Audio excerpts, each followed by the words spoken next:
Hello, hello, hello. Welcome to Royal Sussex Live. Welcome, one and all. Thank you so much for being here.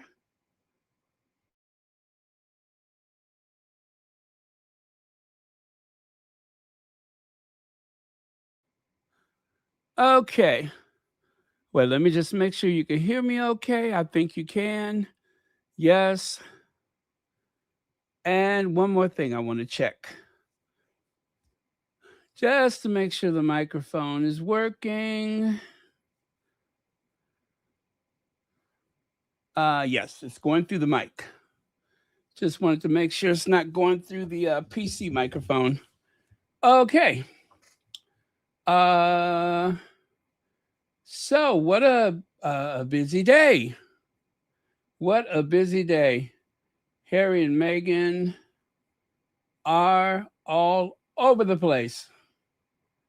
Okay.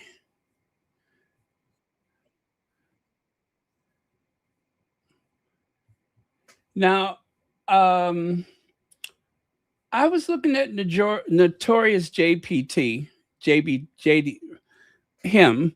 I was, and he says he still wants to wait for the Sussexes to give a formal statement. Seeing how huge this is, um, I'm pretty sure that if there was something else we needed to know in the moment, they would have replied by now. You know what I'm saying? So I'm just gonna go with what we've learned so far. Of course, not everything is the unvarnished truth. The tabloids are going to elaborate. They're going to add things that are simply not factual because the only thing better than knowing what you're talking about is making people think you know what you're talking about. And they are satisfied either way so long as they get the engagement that they want. So, that being said, let's get on with it, shall we? Also, Teddy Bongo, thank you so much for being here first.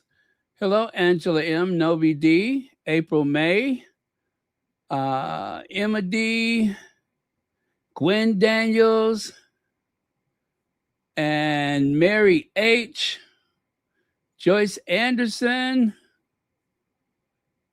Let's see, Lynn E, Nolu Thando, Nian Denny. Okay. And a whole bunch of other people. How about that?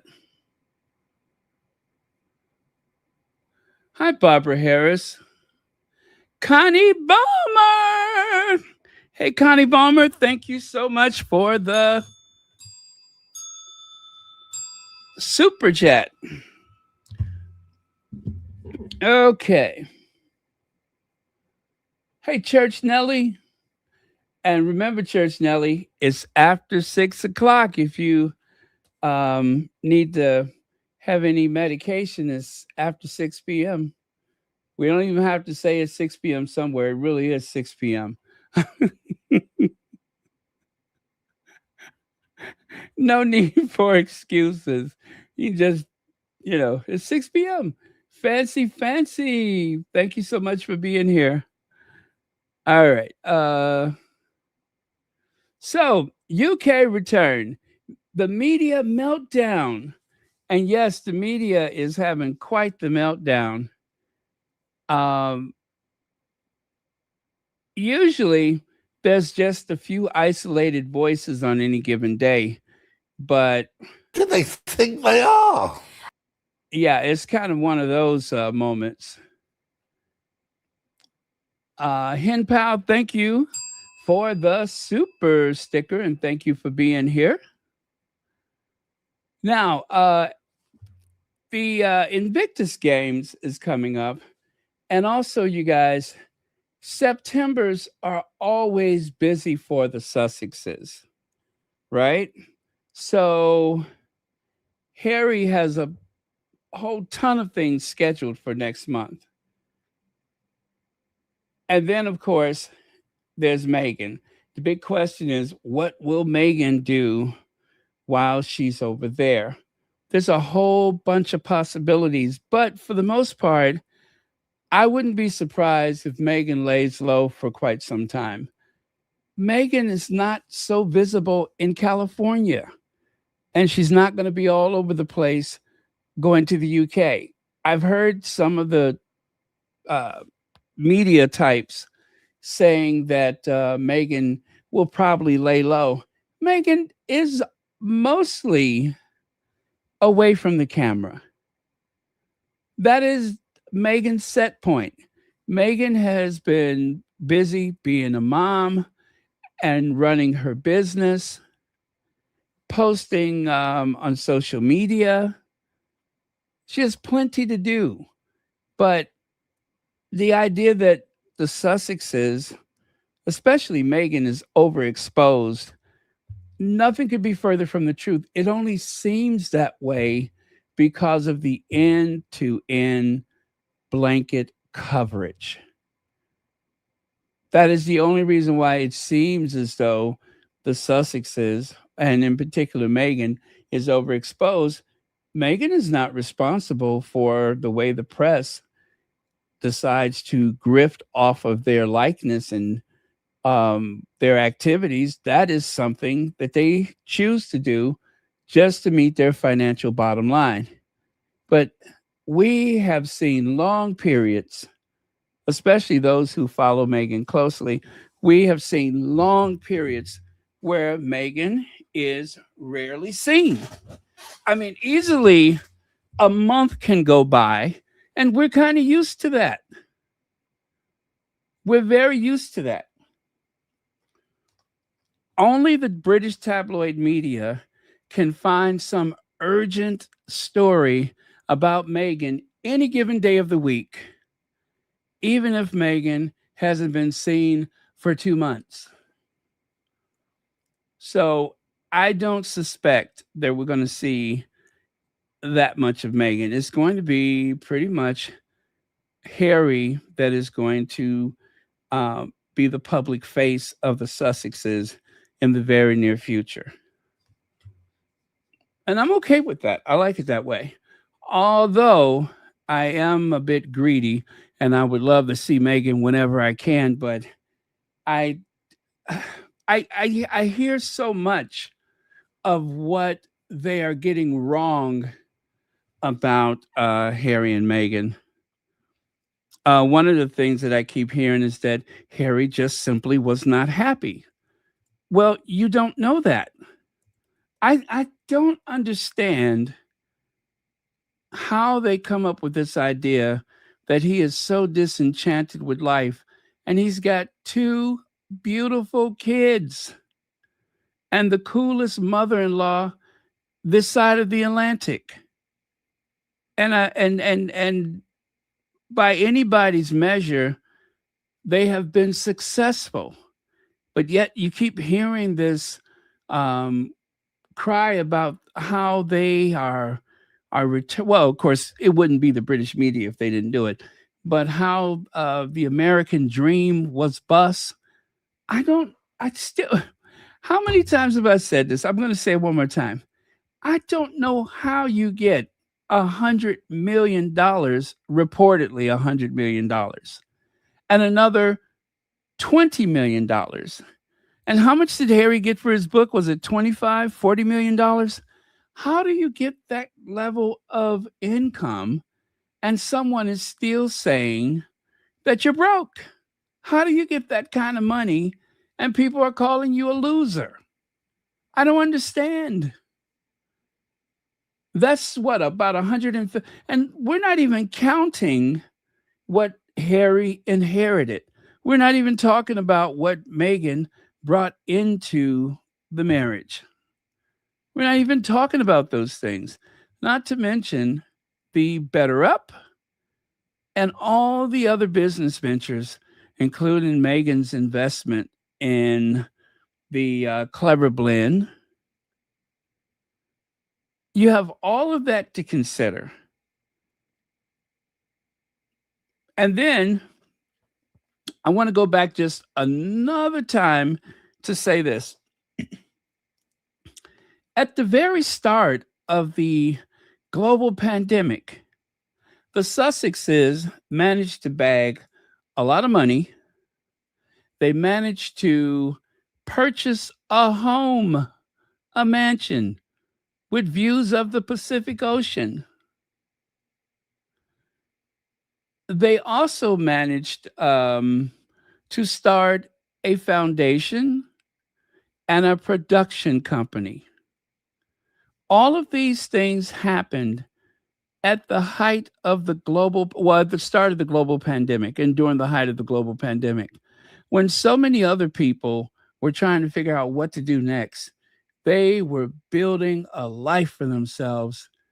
And of course, the tabloid media will never accept how impressive that is.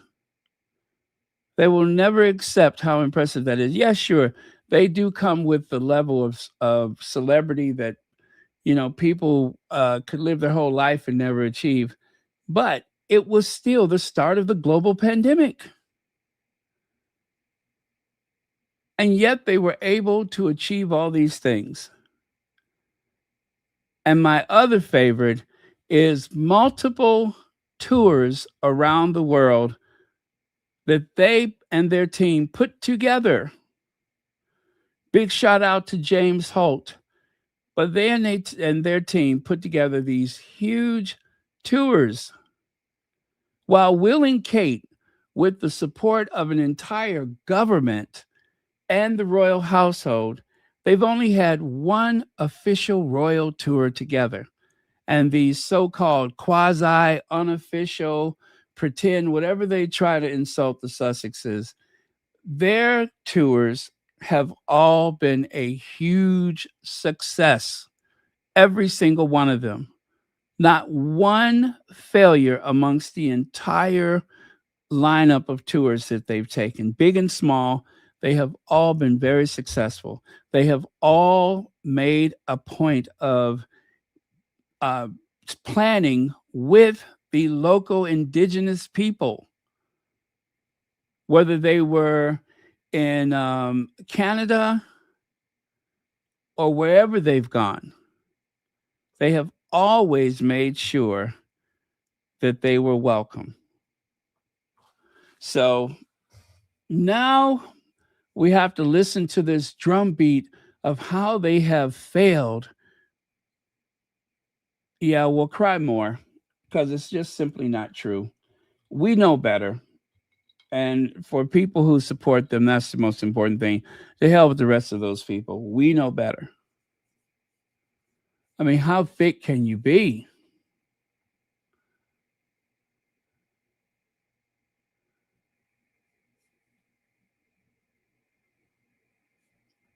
I think the British government will be using them for soft power. They did this in Nigeria and Colombia. The British group were there. Uh, yeah, I mean, they're going to seize an opportunity whenever, wherever, but I wouldn't be surprised by that. Baron, I think the tours will be easier out of the UK. The press knows the Royal Rota still will not be invited because they are non-working royals. That is a great point. That is a great point. Since they are non-working royals. However, just imagine that Chris Ship with a P, not a T, seeing that he was invited that other time. For this to work, they may make a few concessions, not to the Royal Rota per se, but if there is someone that, well, I like Brianni Gordon. Brianni Gordon is someone that they both trust. So, and she works for the Times. So there are people within the press that they can invite on these tours without bringing along the Royal Rota. So that is a possibility. Okay. This cartoon was made by Sean. Are they here yet? Are they here? Are they here yet? And of course, that is a very nervous and very pensive looking Prince William. And of course, a very wide eyed and confused Kate Middleton. Yes, Prince William and mediocre Middleton looking quite nervous about the arrival of the Sussexes. And why wouldn't they be? Because not only are they outshined, but they're outclassed time and time again.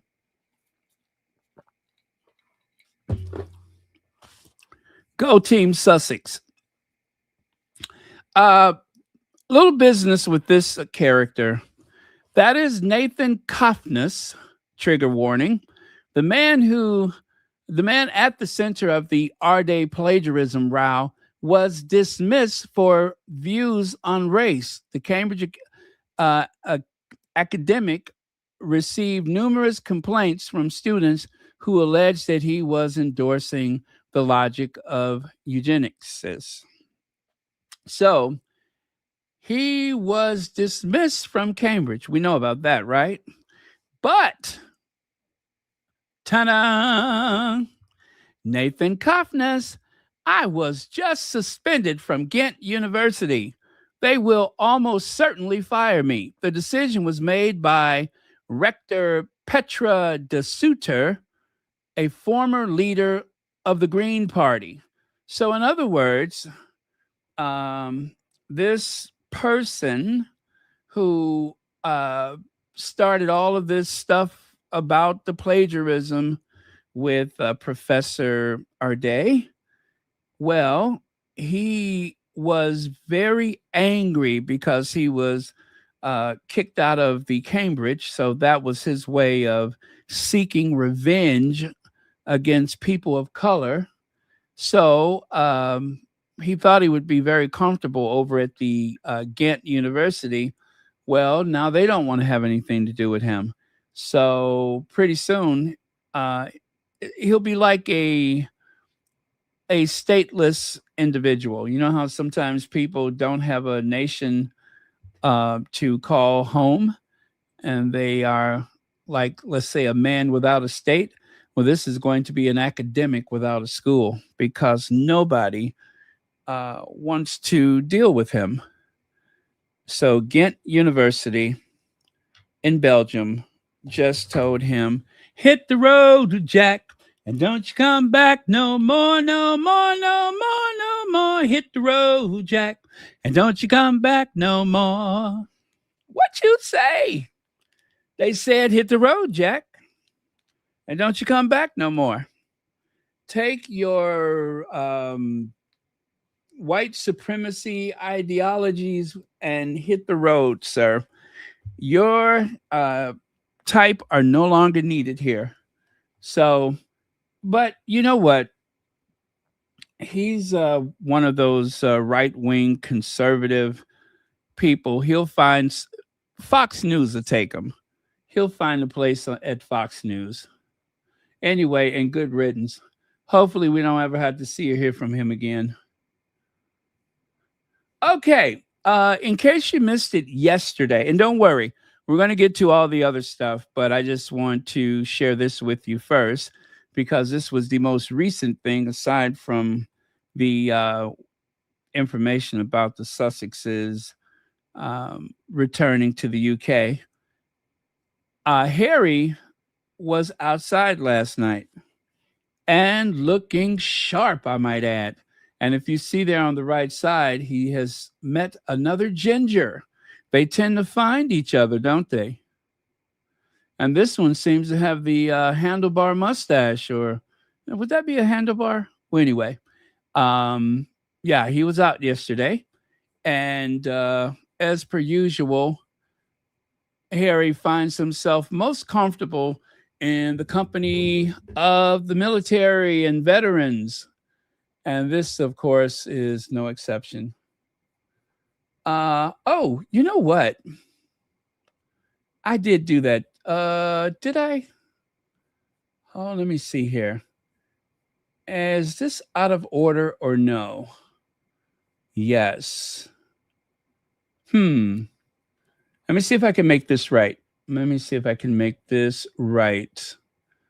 Um,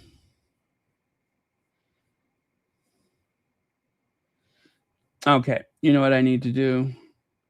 I need to bring the slides back again. That's what I need to do.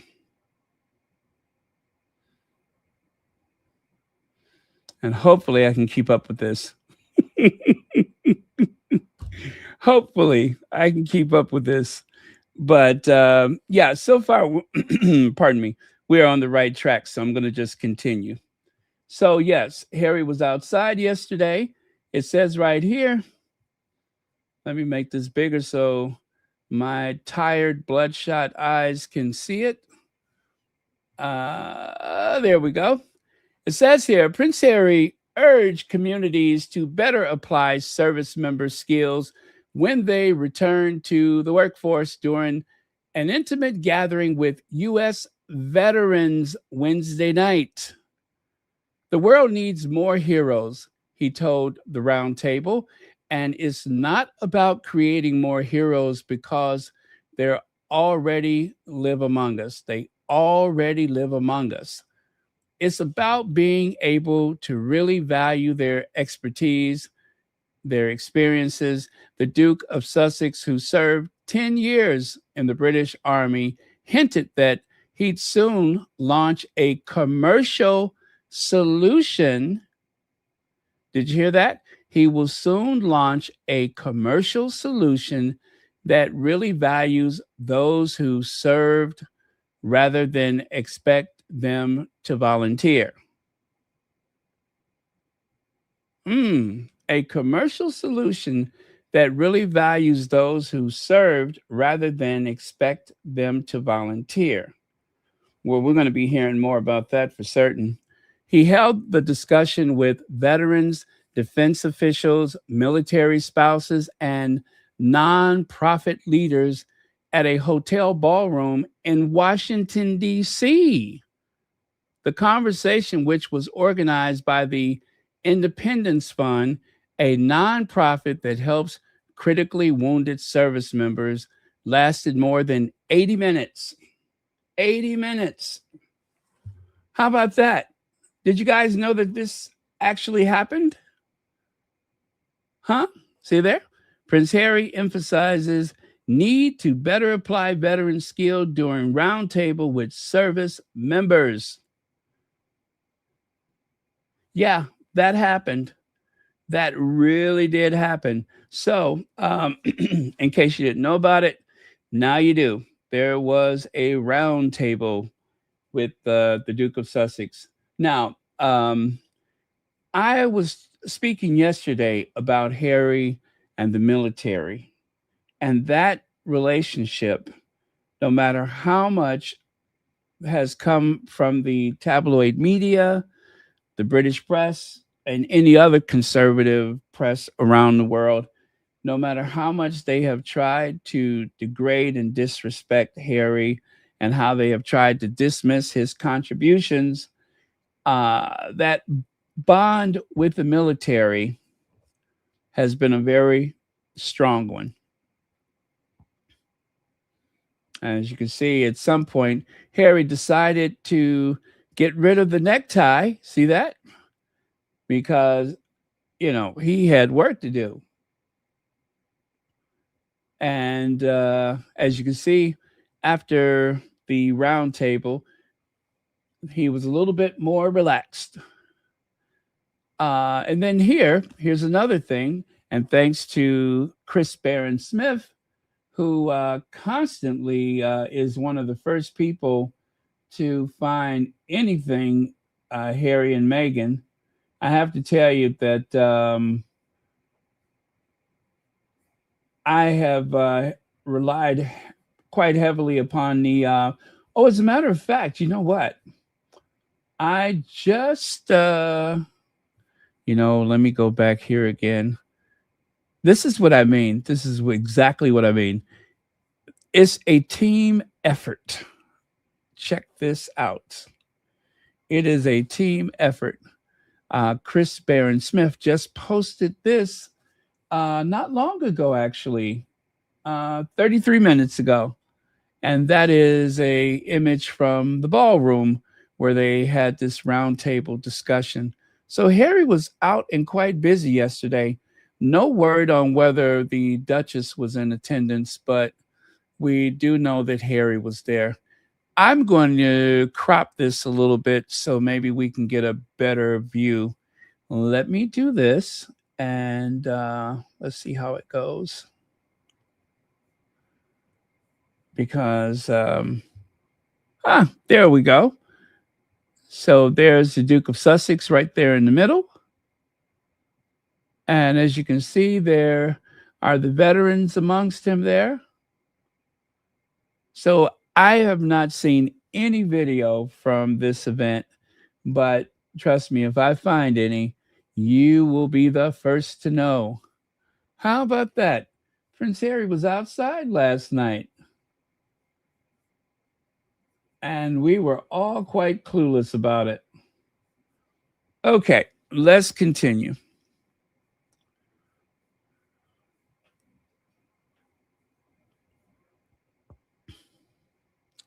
And then there was this, the other thing that happened last night, or was that today actually? I think this one may have been today. I'm telling you guys, um,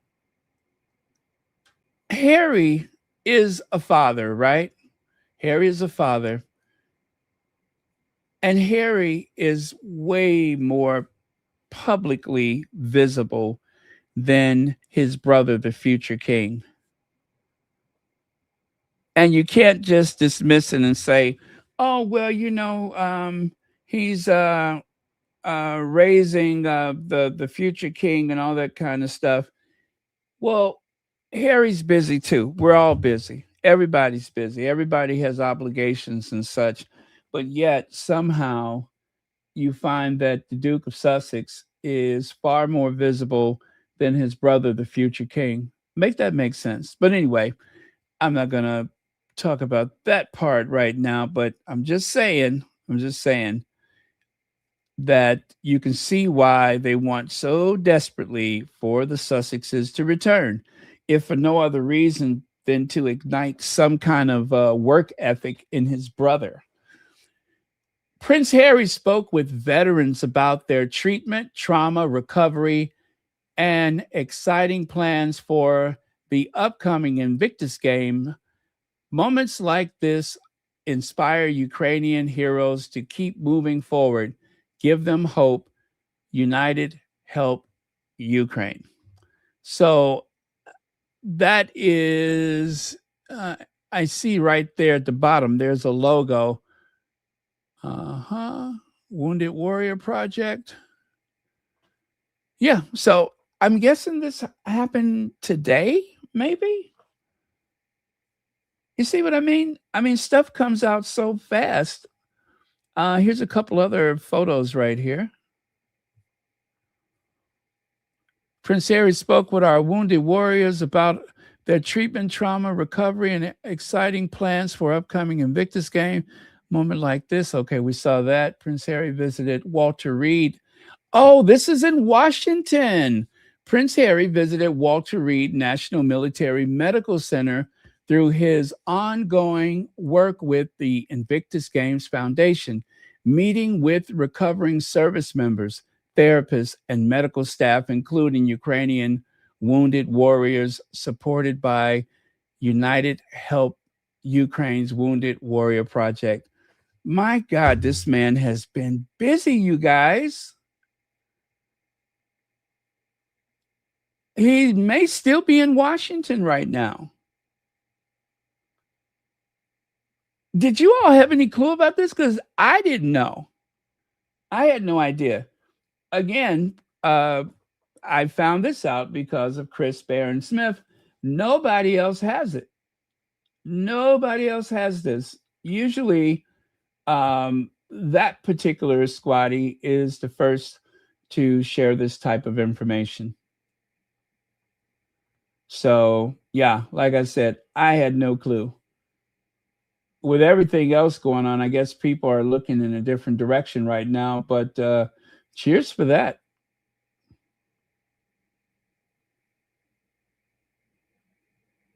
So, yeah, Harry is going to be very busy. He's going to be very, very busy, you guys. Mark my words, this is going to be a very busy September. It usually is for the Sussexes. So we got that to look forward to. Hi, Heather Stroud.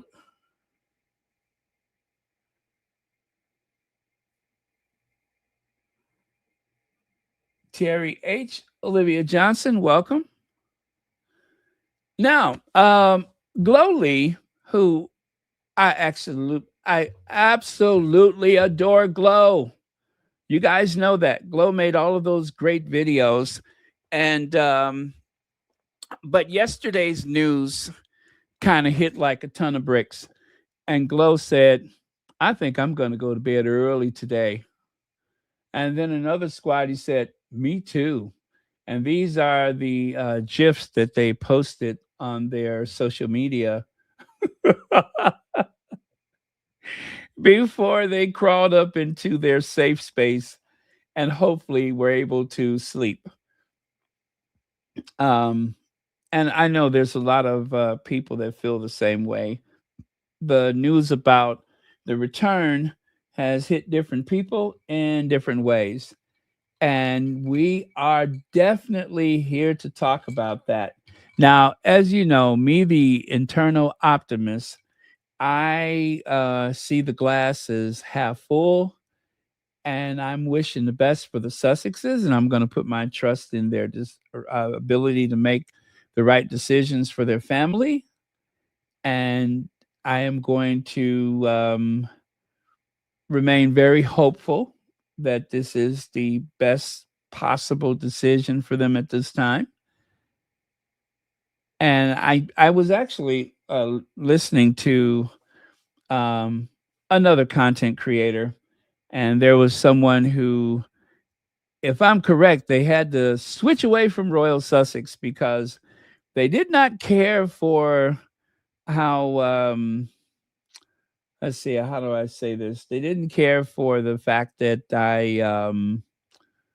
I'm more optimistic, I suppose, that I may not well anyway, they didn't like my spin on it yesterday, and that's okay.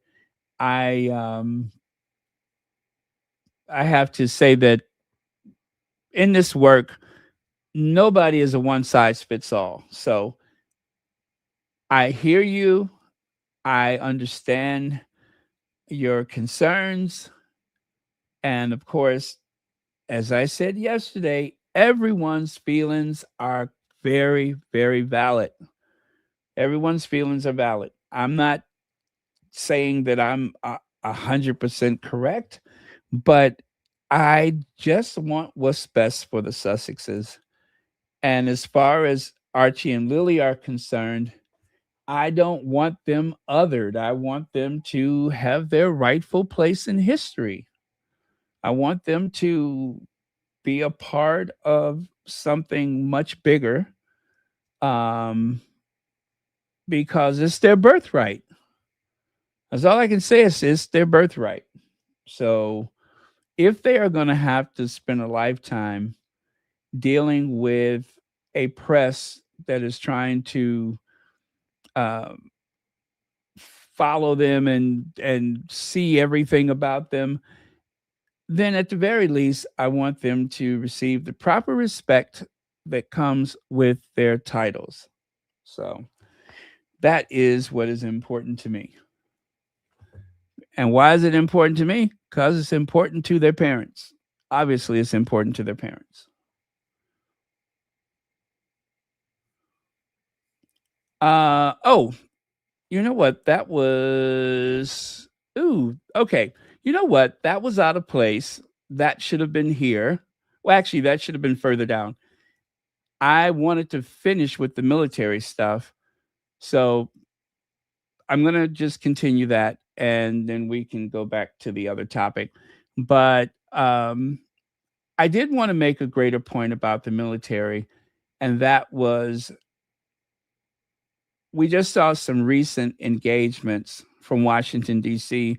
with Prince Harry and the military.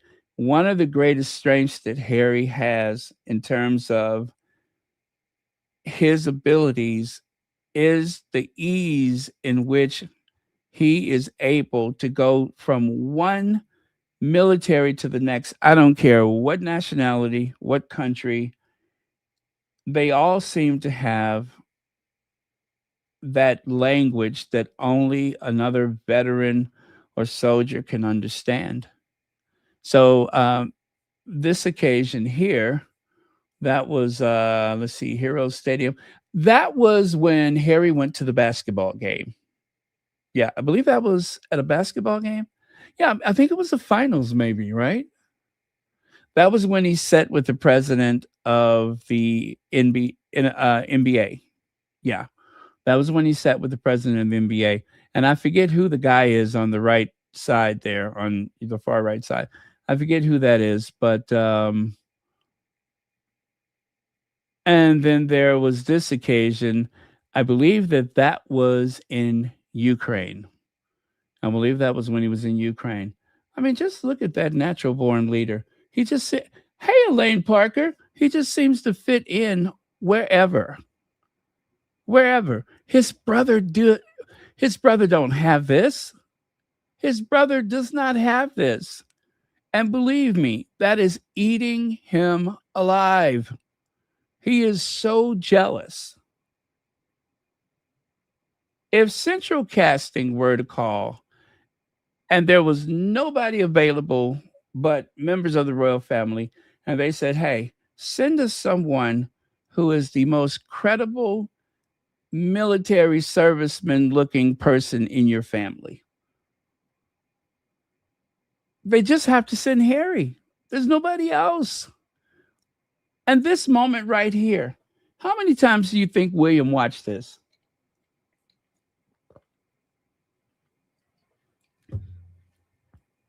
How many times do you think William watched that video?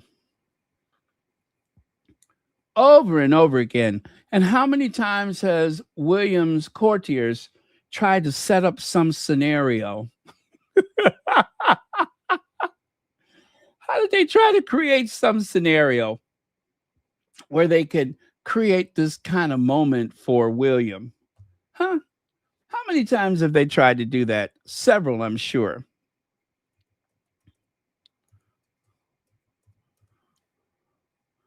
I'm sure on more than one occasion they tried to find a way to superimpose this imagery for William.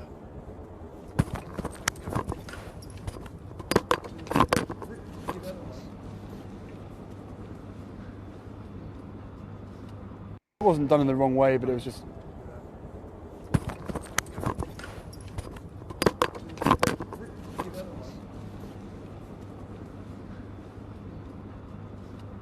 It wasn't done in the wrong way, but it was just.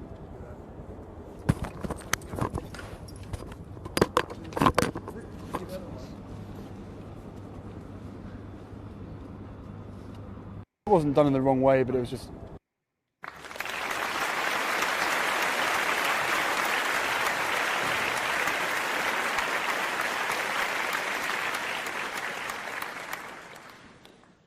Like I said, there's only one credible military person in that whole family, and his name is Henry David something something Mountbatten-Windsor.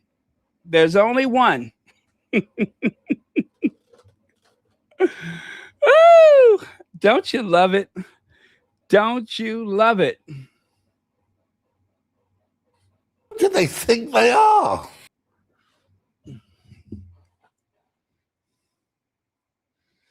And poor Willie, poor Willie. Prince William's fury at Harry's surprise visit to Ukraine war zone. Surprise is only the mild way to say it. I mean, absolute agony. They should have said Prince William's agony over Harry's visit to the Ukraine war zone. Look at that soldier. Look at that soldier. A tower, an absolute tower he is. Okay, now that's enough of that. Let's get back to Harry moving home. Well, big headlines yesterday.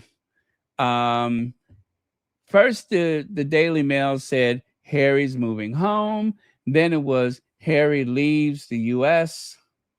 I guess they test to see how much outrage can we drum up, right? And then end of an American dream. Is it really? I just said over and over again how many things that the Sussexes have achieved in just 6 years. In 6 years. New York Times bestsellers list each. One for Meghan, one for Harry. Meghan's, what was it? The Gracie Award. And of course, the Ripples of Hope, the RFK Award. Meghan's Ms. Magazine, Ms. Award. I mean, come on. They have been incredibly busy. The Parents Network, Archwell Productions, Archwell Philanthropies.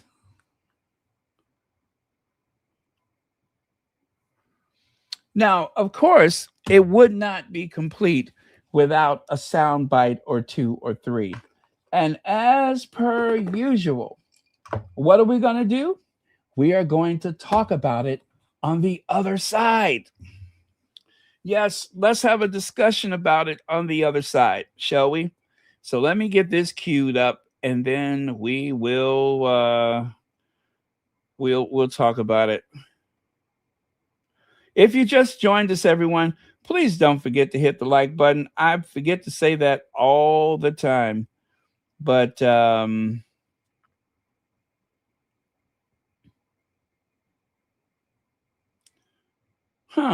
a minute. Those grandbabies, and he probably just sent a letter and was like,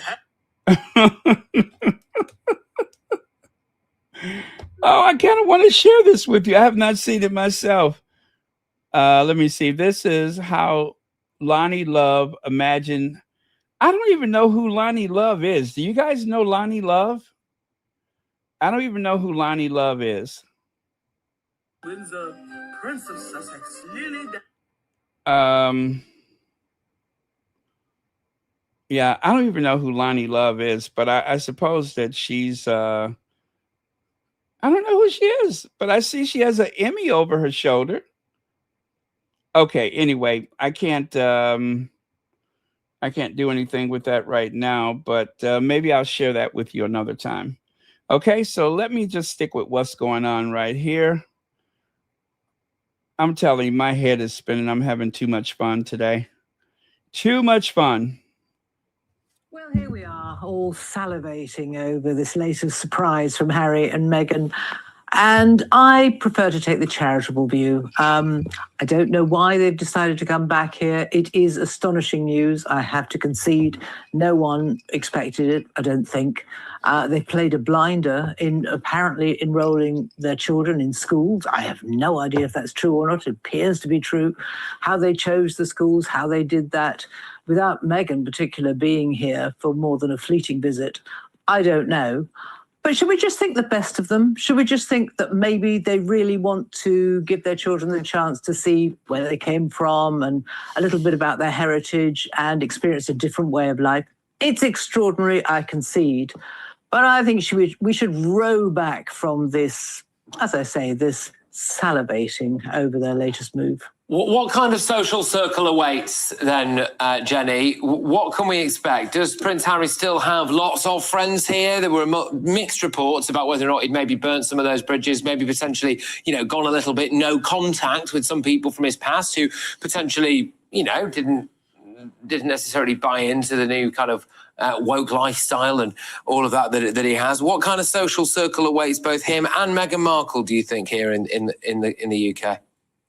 Well, I think he made some very firm and loyal friends over his time at Eton and during his lifetime from the army as well. I think he's got some very firm friends back here who will stand by and have stood by him. You know, the fact of the matter is, Patrick, we really know very, very little about Harry and Meghan. We do a lot of guesswork and we don't know what their inner circle is or what they think. But clearly, and this is an enormous surprise, I'm not pretending that it isn't, is it? It's more than a surprise. The absolute shock that he actually wants to come back to the UK and live here. Well, not just him, but Meghan really wants to come back to this. Well, I have to say, obviously in the summertime it's been glorious, but during the winter months she might find it just a little bit dreary and dark and rainy compared to sunny California. But she's willing to do that, presumably, for her children.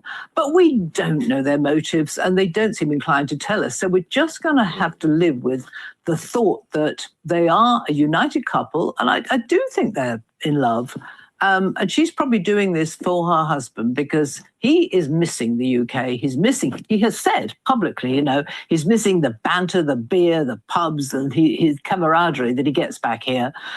So they've had a bit of a time in California. Now they're going to see how it goes in the UK. I don't know how it's going to turn out. You know, she's not that madly popular here, I have to say, but things can change.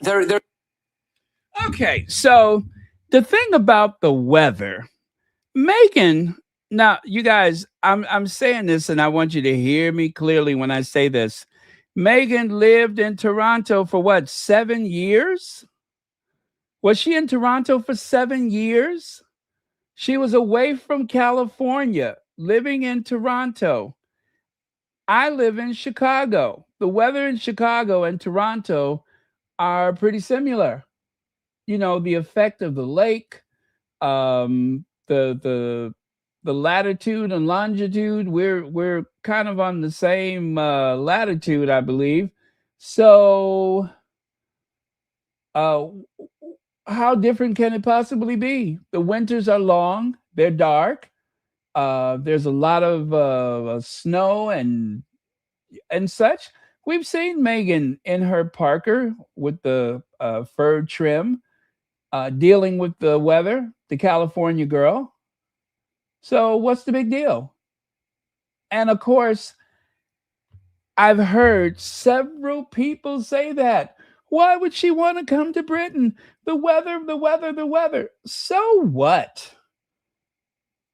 They have two beautiful children. They have each other. And wherever they live, just like I don't know how many billions of other people who live north of the equator, they're just going to have to deal with it. Oh, anyway, next. Next. Let's see here. Harlan Baker says, I bet Sussex security is from government, so Bulliam can't take it back as king. I also think WikiLeaks' refusal to work for the government will be used to reduce the sovereign grant, claw back those two duchies, the seabeds and wind farms. Oh, I hope so. Thank you so much for the super chat.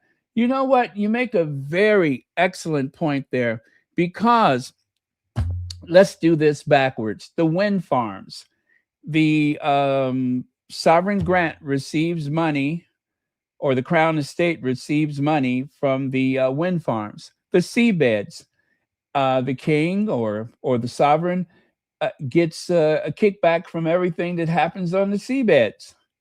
And then, of course, there is, what else did you say there? I'm going backwards with this one. Oh, and the two duchies. The two duchies. According to Graham Smith, those duchies are not just private property. Those duchies were created during the very feudal times of the past, and that is public money. That is not their private purse. That is public money.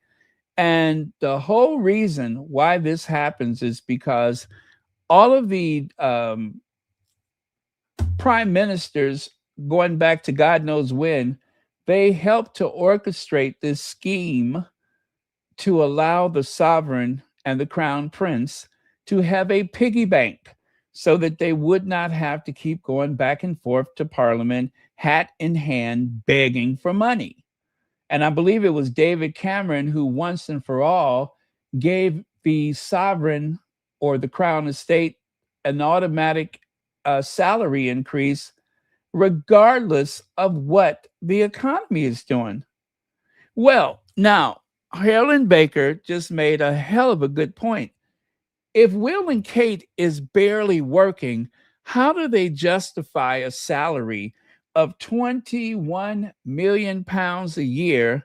And of course, a $1 billion Duchy of Cornwall. How do you justify that for two people who barely work? It's hard enough to justify that kind of money for a corporate CEO who has real responsibilities.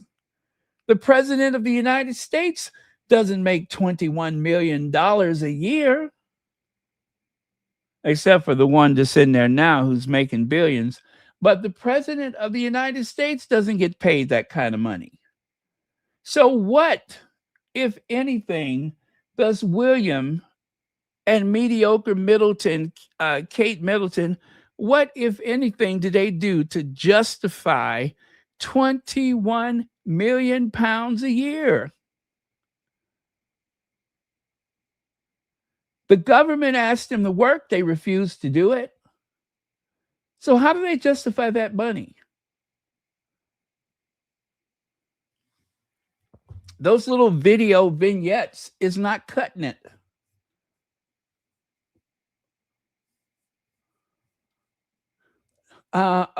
Let's get back here. So Emily Andrews, Prince Harry has looked angry, stressed, and emotional for 6 years. Has he really? And now that was on 28. That was August the 18th when Celibici shared that story, which of course is based on whatever the hell Emily Andrews had to say. Okay, now let's dive into that. We keep hearing it. I do not believe it. Harry has a very busy life. All of the planning that it takes for the Sussexes to do all the things that they do, and of course, Harry's relationship with Better Up. They do have a production company. They do have their philanthropy. And Harry is constantly busy with all of the military stuff.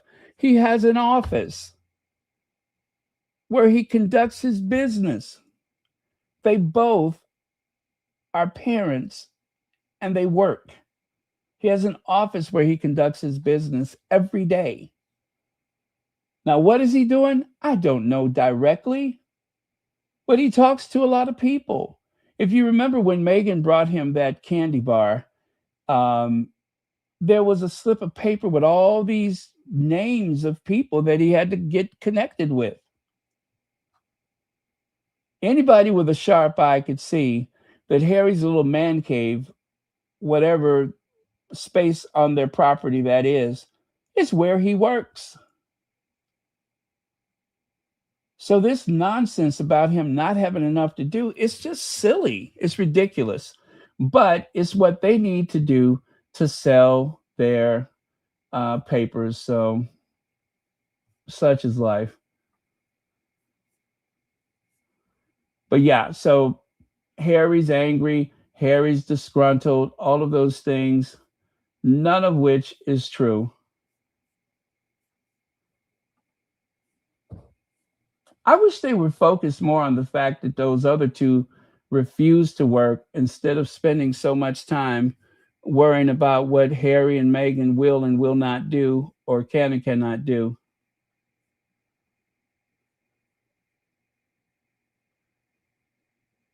Oh, and by the way, you guys, the Prime Minister says that Harry and Meghan's security is a private matter. Security arrangements for the Duke and Duchess of Sussex on their return to the UK are a private matter. The Prime Minister, Andy Burnham, has said, he added, it's a matter for Harry and for Meghan, and we wish them well in the move that they are making. It comes after it emerged that the couple, we know about that. Home Office said decision on the security of royals were taken by Royal and VIP Executive Committee RAVAC. The Prime Minister does not decide about security for the royal family. The Home Office, however, appeared to stand firm on its decision not to foot the bill.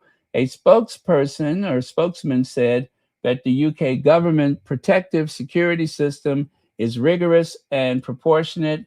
It is our long-standing policy not to provide detailed information on those arrangements, as doing so could compromise their integrity and affect individuals' security.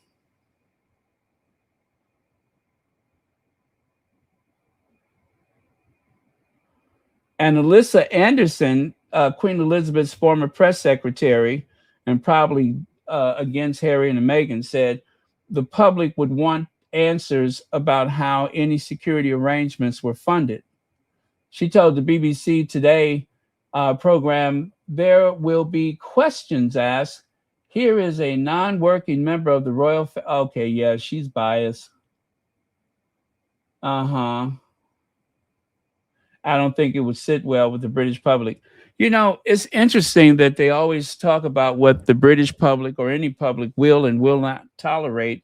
But the truth is, most of the information is the flames that are stoked by the tabloid media. The British public wouldn't know one way or the other. Just like the British public barely knows how much the royal family makes. A lot of people don't even know how many homes they have. I wonder if they make it a point to tell the public how many homes, how many vehicles, how many staff they support in places they don't even live in. Maybe they should talk about that with the public. Oy vey. Now, check out Brer Rabbit. Don't he look determined today? That, of course, is Tom Sykes. Well, that's clever, Harry Plotter. I got to give it to him. That's clever. Harry Plotter. Now, as you can see, Tom Sykes is grinning because, well, this gives him a chance to make a buck or two. And, of course, maybe he'll take some of that money and have them shave down that rogue tooth that he has such trouble trying to pull that top lip over that rogue tooth that causes him to look like Brer Rabbit. I tell you, every time I see him, I see Brer Rabbit. Anyway, I cannot stand this punk, but let's see what he had to say. Brer Rabbit.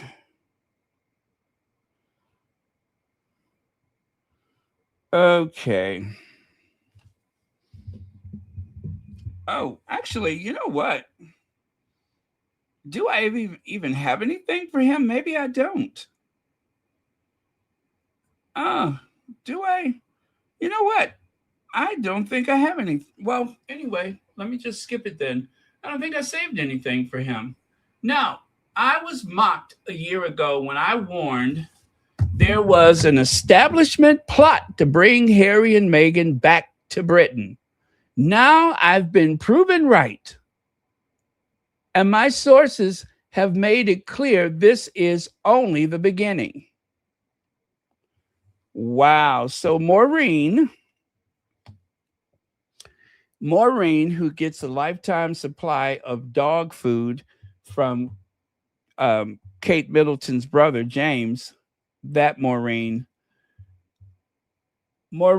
or Richard Eden, has been saying it, that there was an establishment plot to bring back Harry and Meghan. So you know what? We have to give credit where credit is due. As much as I hate to say it, that broken clock has been right at least twice a day. So, yeah, I don't have anything else to add. I hate giving him the benefit of being right about this, but he was right. There was, and I didn't believe it. I just simply did not believe it. I refused to believe. I thought that Harry was just working on the security stuff, and no, you guys, Richard Eden was correct. God, I hate to admit that, but there was conversations about bringing the Sussexes back. Now, we say bring them back, but they will still maintain a household in California. And they are reportedly the owners of a property in Portugal, which I don't know is true or not. That's just what people are saying, but we don't have any evidence of that. We only know that they have been to Portugal. For all we know, they may have been a guest of um who is it, Beatrice? Or is that Eugenie? Yeah, they may have been a guest of, well, one of those girls, and the bartender, the one whose husband is a bartender.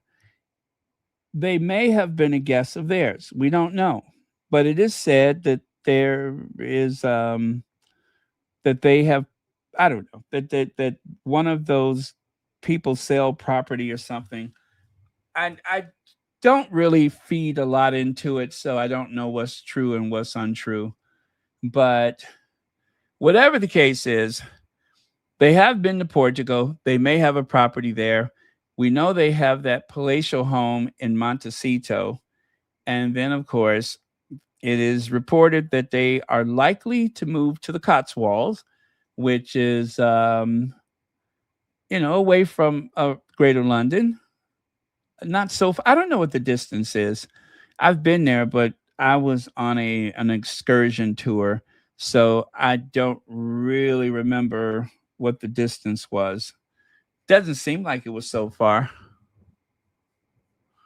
But whatever it was or was not, I know they favor that area. And if that is where they live, I'm pretty sure that they will be very comfortable there. But remember, there is likely to be a very nice private school somewhere nearby. Oh, I know what it was. Now I know what it was. The squatty had told another content creator, and I'm assuming that it was Royal Sussex that they were talking about, that I implied that the only place that you can get a good public education, well, a good private education, was from the UK. Now, that is absolutely not true.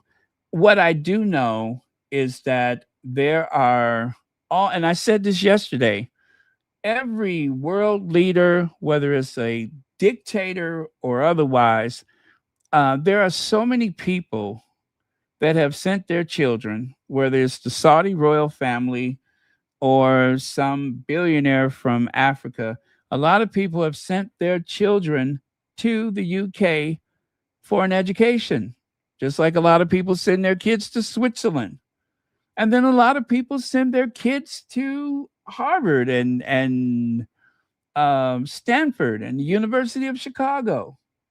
So, yeah, there's a lot of great institutions of higher learning and also boarding schools all over the world. But there's something about the British education that has attracted a lot of people.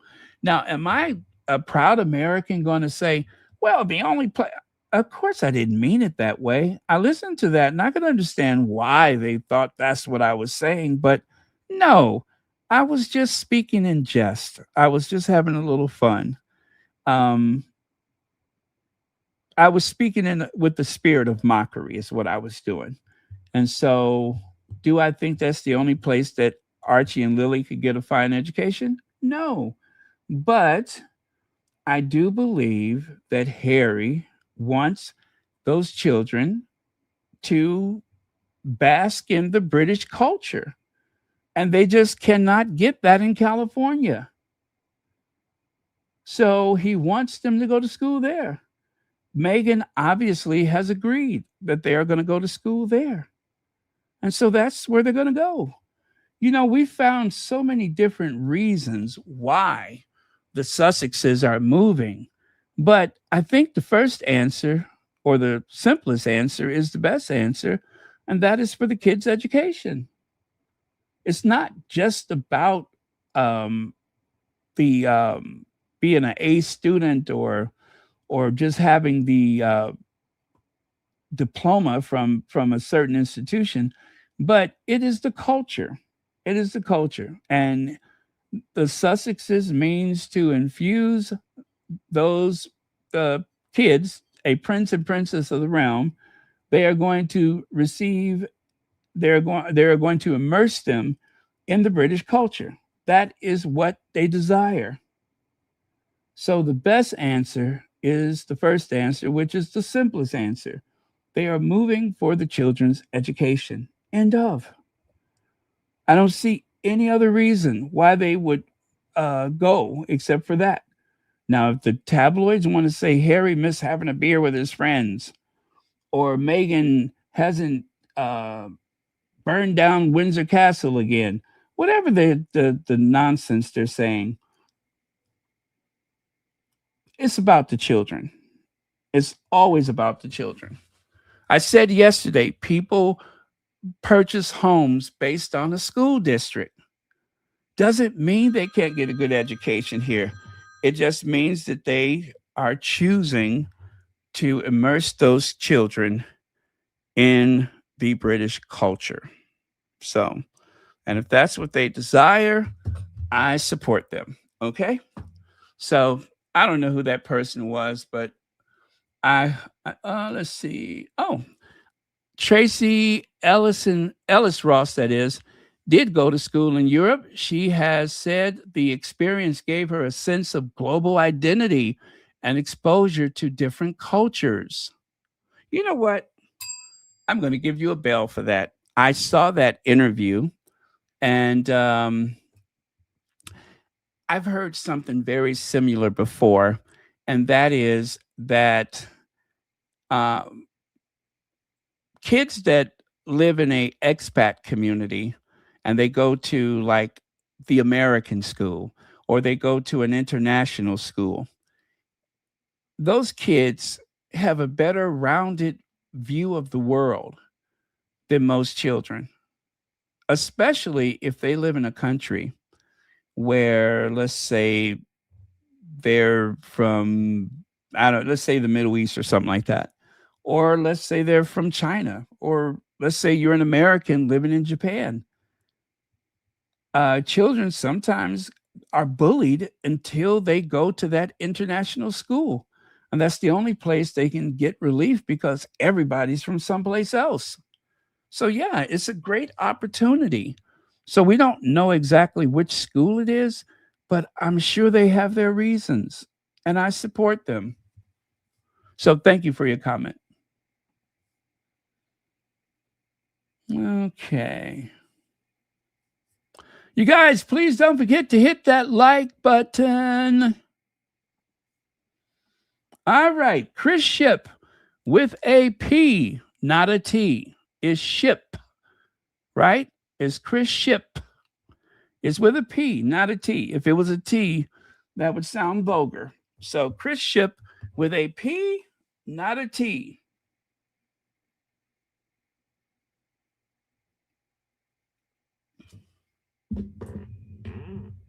Lots of pieces of this jigsaw have been being put together over the last few months, and when Harry was in the UK very recently, he spent a lot of time here. Once all of his official engagements had finished in the West Midlands, he then spent another sort of 3 or 4 days in the UK. We don't know where. We were just told they were staying with friends. Now, I think we can now presume that a lot of that was, actually they were checking out their new home and where their kids were going to go to school, and things that we weren't told at the time.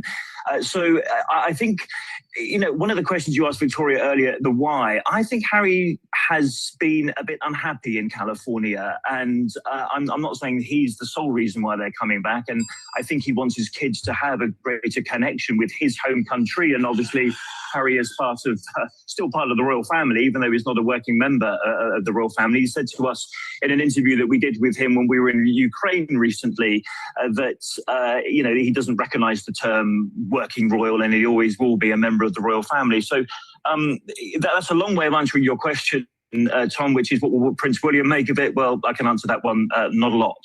And I think if there's going to be one issue and one problem here, it is his relationship with his brother, much less the relationship with his father. Yes, indeed. And maybe that's one of the reasons why people are speculating the Cotswolds rather than anywhere near Norfolk as a possible place to live.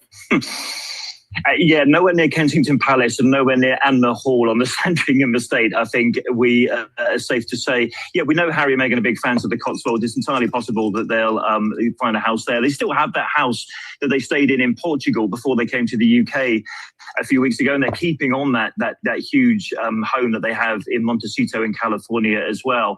I suspect this is part of what they wanted all along, which was to have that connection to the UK. And we know how much Harry likes being here when he's come back recently and doing the charity work. The Invictus Games, of course, is in Birmingham next year. But it comes down to the kids. If they want what's best for their kids, and Harry wants his kids to have some kind of connection with his home country, which, to be fair, they've had nothing pretty much at all. But it also explains why was it that Meghan brought the kids here a few weeks ago when Harry was here. Yes, we didn't see them, but they were here for the best part of the week. They stayed with Earl Spencer, Harry's uncle as well, had a big sort of reunion with Earl Spencer's family. So you can see why perhaps all of those things have come together. And they thought, okay, we've got homes in Europe and California, why shouldn't we also have a home in the UK? Because that's Harry's, birth country. Okay, so there you have it. I think that makes a lot of sense. You guys, just because it is uncomfortable for us doesn't mean that it's a bad idea.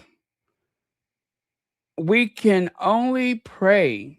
We can only pray that they are safe. And of course, we have to consider that they are the parents and they want what's best for their children.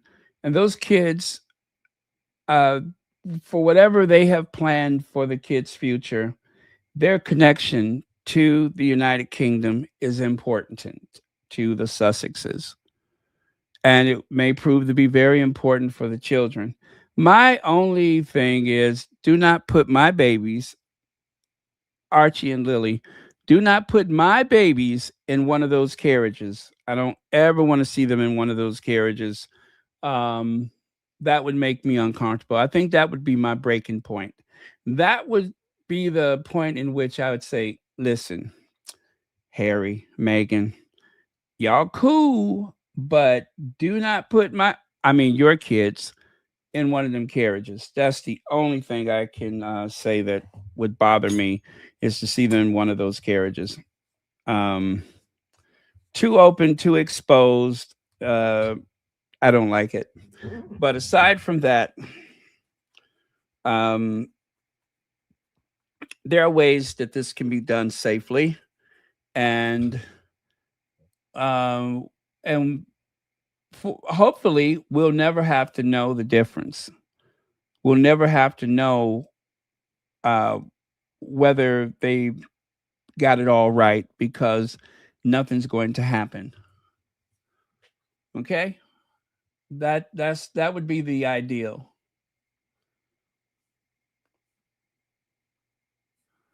Okay. Now, there was this exchange between Jeannie Bond and what's that cat's name?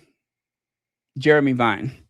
Jeremy Vine, the one who was so terrified of a stalker that he is so stupid he can't make the same connection where Meghan's well-being is concerned. But if you know, you know. Let me see here. Michelle, it really is. We're all gobsmacked. And yes, correspondents like myself did not expect this to happen. I think the great shame of it, really, Jeremy, is that we're all left with this vacuum because we don't know the answer to the question, why? Why are they coming home? And you might remember. You know what? Did I do this one already? Because I had two of them. All salivating over this. Okay, no, I didn't. I'm sorry. Let me put that back. The way they do and did things by briefing newspapers and giving scant information. Well, that seems to be exactly what Harry's done now. I just think it would have been so much neater and cleaner if they'd issued a statement saying, Meghan and I have decided to come back with the children. This is why. This is our plan for the future. Wish us well or leave us alone. And then we would know. But the fact is we simply don't. Could it possibly be to do with the King's illness? We only know so much. We don't need to know any more. But he is an older man with cancer. And it's possible, is it not, that Harry thinks there may be some urgency here? Yes, we do know that. What do we know? Let's deal with the facts. We know that Harry misses his country. He says he loves his country. He has said that life is too short, basically. Life is precious. And yes, he does not know how long his father has, though we understand that he's doing very, very well. And his cancer treatment is now not so frequent by any means as it was. But we know also that Harry has felt a little bit lost in the United States as to whether he is a celebrity. At least we assume this is how he feels. But whether is he a celebrity or is he royal? What is he doing out there? He's maybe at a bit of a loose end. Again, I am speculating there, but he's made it absolute. I'm glad she said she's speculating. If Harry's not coming back to the UK as a so-called working royal, what difference does it make if he's non-working royal here or there? If he was lost in California as a non-working royal, it seems to me it would be more awkward to be in the UK as a non-working royal. But as she said, I'm speculating. I'm so glad she said that because at least that's honest. Oh, God. Clear fact that he would like to show his children their heritage and his country and their country. And I think perhaps that's the driving force behind it. The children are now of an age when they have to go into education. How the heck have they managed apparently to enroll their children at a school and not a whisper has come out? That's quite some coup, isn't it? So I think maybe the children are one part of it. And yes, I think perhaps the concerns about the King's health, putting it too strongly. As you say, he's an elderly man, and none of us know how long we're going to live. And perhaps he is heeding his father's words, which were to him and William, please, boys, don't make my final years a misery. Well, what do you think is possible then? It's the Sandringham will be obviously without Andrew, but with Harry. And then the question will arise, can he now look his brother in the eye? It's a huge, that came to my mind straight away. Yes, Christmas isn't that far away, is it? Christmas is quite a difficult time for families, isn't it? You never know, who's going to get along and who you should invite. But we do know what happens with the royal family, and that is that they all gather at Sandringham. The extended royal family gather there. William and Catherine are up there at Anmer Hall, which is on the Sandringham estate. And of course, they would be expected to be there. They could conveniently decide to have a sort of Middleton Christmas and be with William's in-laws. But it seems to me that, Harry has placed the ball. I'm glad she said that because if I recall, wasn't the Cambridges or Welleses, weren't they absent that year that Camilla invited her daughter and her son to come to the Sandringham Christmas, that they were not going to be left out that year? And am I correct that the Welleses decided that they would go to the Middleton house for Christmas? Does anybody recall that? Because that sounds like the outcome that particular year was when they heard that Camilla's kids were coming, they decided that they weren't going to go. So it's not even certain that they will be available for the Sandringham Christmas. It wouldn't be the first time that William decided we're not going, just like he decided not to attend his his godfather's memorial service. When William decides that I'm not going, he's not going to go. And that's all to it. Rather firmly now in William's court. Harry has said he wants reconciliation. William, known to be a stubborn character, seems very determined, as far as we know, not to do that. He feels betrayed, he feels hurt. But how long can that go on? And how long can you go on with children who are cousins, William's children, Harry's children, living in the same country? The children are of an age now, George, certainly to know what's going on. I mean, do you say, no, you can't meet your cousins? No, I don't like Uncle Harry. I don't know how long you can sustain that. So, yeah, tricky times ahead for the Walesers, I think. Thank you so much, Jenny. Yeah, thank you, Jenny. You're swell. Let's see. Simone Black says, Baron, I get what you are saying. The British media is already going after their kids. This is even before we found out about this news. Well, there's going after and then there's going after. I suspect we will not see any photos. Oh, by the way, thank you so much for the super chat. I suspect we will not see any photos of Archie and Lily that are unauthorized. I don't suspect we're going to see any of that. That would be very awkward. There's usually no photos of the Waleses kids unless they are in particular situations. So if that is the way they're going to maintain with the Waleses children, then I would expect the same for the Sussex children. What they say or do with the parents is one thing, but I believe that there would be hell to pay if they breach that particular barrier with the kids. Yes, they are public people, but it is up to the parents, whether it's the Sussex kids, the York's kids, or whoever. It's up to the parents to decide when their likeness and image is shared, unless they are in some public function. Then even I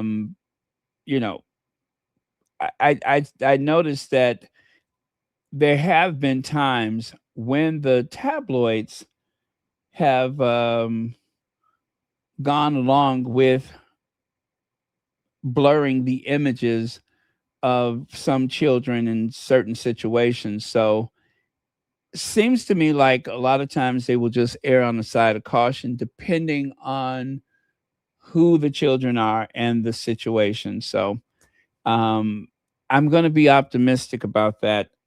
I don't want there to be any ambiguities about what they can and cannot do. Leave those kids alone, because that is for their parents to decide when to share their images and how they share their images. So, and again, they're not working royals, so they really do not have any moral ground to decide when they want to share those children's images. That's up to the Sussexes to determine. Okay, did I see VS Speaks Royally? I think I did. Welcome and thank you for being here.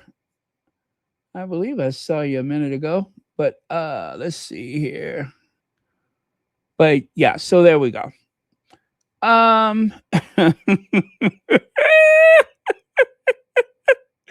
Woo! Yes, there she is. There she is. She who is about to lose all grip on reality. But first, let's take a look at the headlines. Sussex's security costs taxpayers £5 million a year. Here we go. Royal Harry Summit at Balmoral. Yes, King, Camilla, Wales, and Kate all, let's see, at something boathold. I can barely see that. Family discuss how to deal with the Sussexes. Harry coming home, but no way back to royal life. Okay, fine. They didn't ask to come back to royal life. Sussex stock UK return. No, is that shock or stock? Hold on a second. Let me put this on another screen. I can't see that. Let me see. Okay. Is that better? No. Is that better? Yes, that looks much better. Okay, so it says Sussex's shock UK return as Wills makes it clear he won't be part of their drama. You know what? If you're not going to be a part of it, then stop talking. Stop making statements. Stop leaking and briefing. That's how you're not a part of it. Not being a part of it means that you do not instruct your courtiers to put out statements. That's how you're not a part of it. Not being a part of it means that if your courtiers are making comment, you go back and correct the record and say, no comments have been made forthwith. That did not come from us. But if Kensington Palace is going to respond to every move that the Sussexes make, then guess what? You are part of the drama, because everybody's going to look waiting for you to respond. And if that's what's going on, you're part of it. Duh. Harry hopes to win back King's trust. I wonder why people never ask the question, well, how do they know that that's what he's thinking? But some people believe every word of it. King puts Williams first as Harry heads home. Is he? King puts William first as Harry heads home. Charles pleased at second son's planned return, but heir and hold on. Okay, heir and I think that says institution will remain his priority. Charles and William barely speak to each other. I have pointed this out. There are so many occasions that Charles has been with his mother while he was Prince of Wales. And those identical occasions, those same events, William is nowhere to be found. Just think how many times you have seen Queen Elizabeth and Charles in the same spaces at the same functions. And yet, barely half, if not even less than that, William is nowhere to be found. So don't say that William is a priority. Charles and William are not close. They are not. And they tried to push that lie a long time ago. And Tom Sykes was one of the main perpetrators. And then at some point, when they claimed William was going to have some private time with Charles, we find out that William was on a hunting trip with his friends. He went up to Scotland to go hunting. It had nothing to do with his father. Okay. That leak probably came from Kensington Palace. I'm sure of it. Sussexes fly back to UK without a deal for taxpayer-funded security. You guys, I wish that was not something that was such a big topic, but I get why they're doing it, why they have to keep this narrative going, because it helps to stir hostility against the Sussexes. That's exactly what they did when the Sussexes went to Canada. And then when the Sussexes came to the United States, it became an issue all over again. Who's going to pay for their security?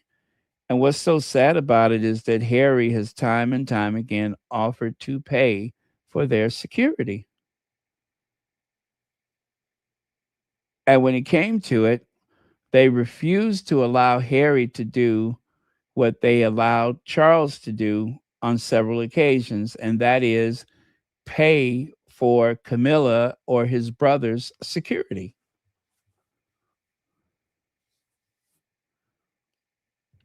Uh okay, let's see. Back in the fold, but not in the firm. Fine. Harry's done a runner. He's done a runner. I don't get that. I mean, did he leave a restaurant and not pay the check? What do they mean he's done a runner? Oh, I can see okay, I can see. Oh, I don't need that. Oh my goodness, I'm trying to see that small print. Okay, it says here Harry and Meghan are heading home partly because they're sick of orange man baby Trump, says US sources. Now, I do not believe that. What is that, the Star? Oh my God, you guys, I can hardly take it. Donald Trump is waging war against Iran. He ain't thinking about Harry and Meghan. He said a while ago that he's not interested, that is not a priority. He does not care. But they are trying to invent this, uh, or I'm sorry, they're trying to refresh the animosity angle. Donald Trump does not care about Harry and Meghan. He said so himself. He doesn't care. What was that he said? He said Harry has Meghan. He's got enough problems, and left it at that. He could have said anything at that point. Anything. And we all know how vicious Donald Trump is. Donald Trump barely said, I mean, that's barely a response. That is barely a response. So, this idea that they are running from Donald Trump is simply not true. Do you know how many people Donald Trump has it in for that he doesn't even speak about them? The only reason we hear anything about Donald Trump and the Sussexes is because a well planted British reporter asked or a Fox News, yeah, usually a British reporter, they will plant someone in the press pool to ask a awkward question to Donald Trump. And knowing Trump, he is going to respond in kind. They are not running from Donald Trump. And least of all, Meghan certainly ain't running from Donald Trump. I heard one of the content creators say that they believe that Harry is trying to get ahead of a green card issue or his immigration status. That is not true. They are keeping a home in Montecito.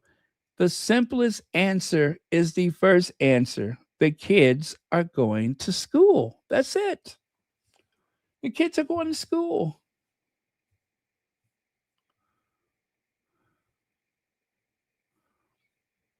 Okay, we did that one already. Oh, you know what? I got to get back over here. There we go. So let me share this. Angela Levin, Angela Latrine. Let me share with you Angela Latrine.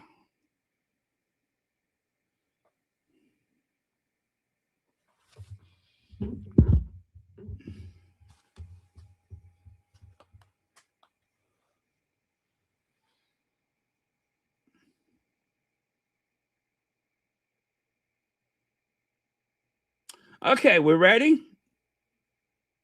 Are horrendous, actually. And unfortunately, they've come with a terrible attitude because they're going to make things that are easy for them, see the king now and then twist it. Meghan's going to make her book out of it, and Harry is going to make money out of it. It's just too awful. Meghan's wanted to make her money for a long time, so she'll use everything there. She'll have many more things to take care of.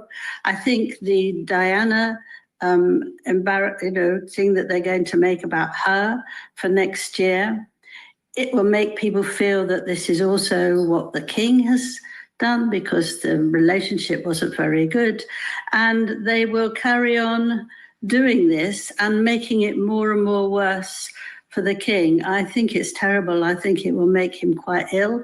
I think it will make Catherine quite ill, because Meghan's going to go up to her and pretend that they're friends again, and oh, hello, hi there.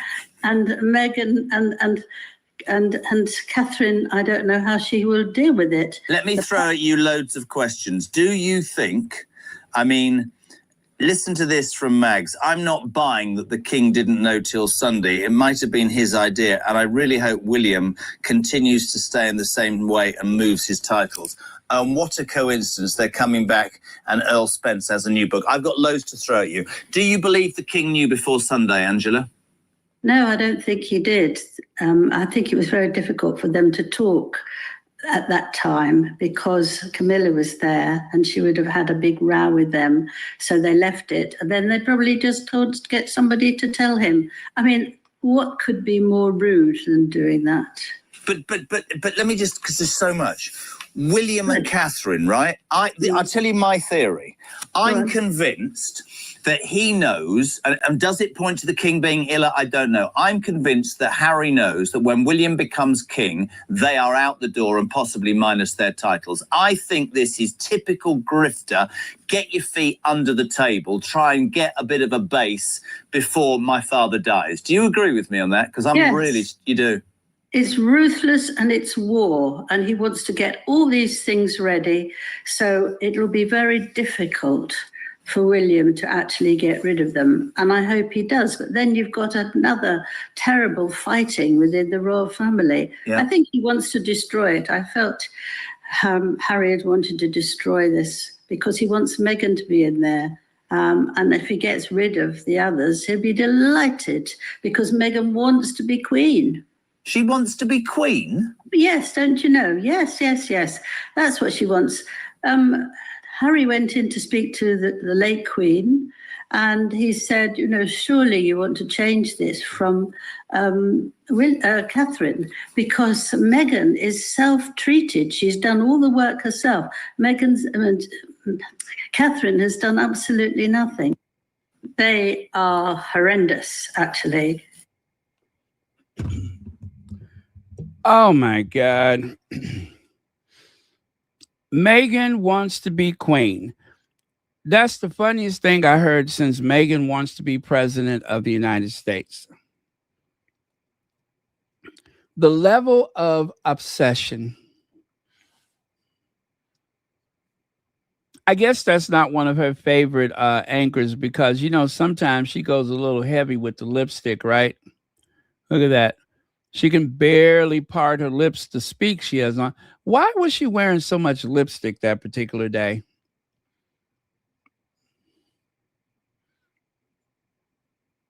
Look at there. Look at her pucker in those old lips, those old soup coolers. Anyway, Mrs. Magoo, who obviously is visually impaired and she sees what she wants to see.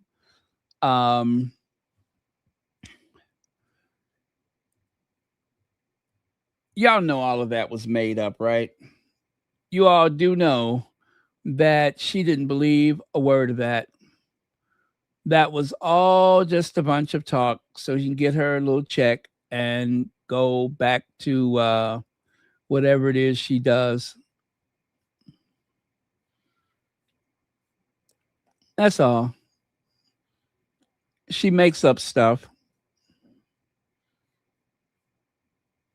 She is a professional troll. That's what she is. She's a professional troll.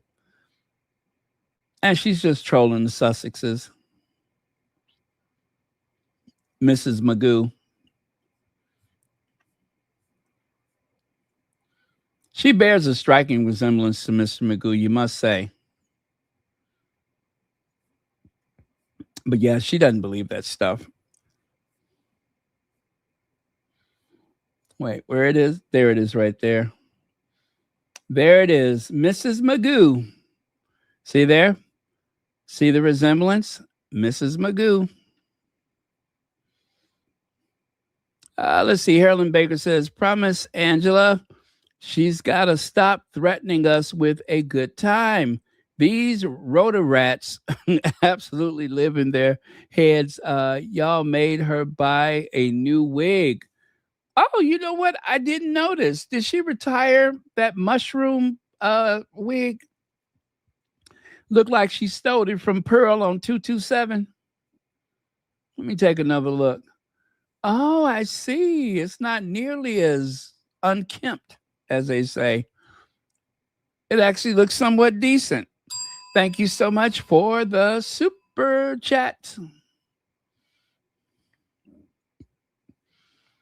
Yeah, she's not all together there.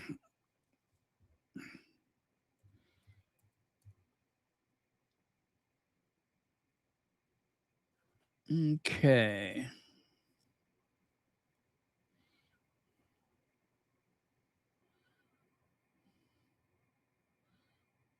All right. I am going to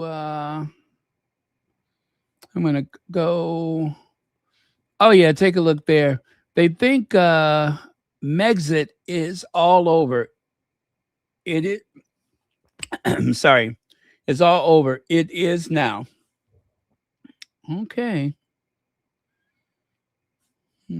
I guess red is her power color. What do you think? It looks like red is her power color. Lots of red. Red lipstick, red clothes. Maybe that makes her feel sexy. Sexy, wanted, needed.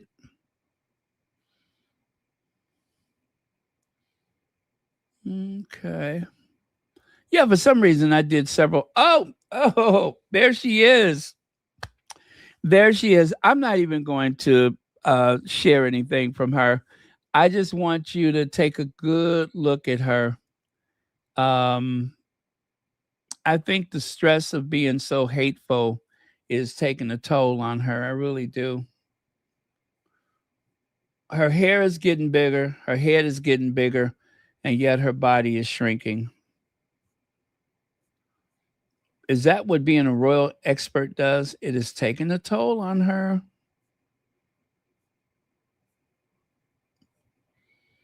Royal expert, my ass. Yeah, but I don't have anything to share for her. I know she's looking a bit crazy. She's looking a bit crazy. Cray cray.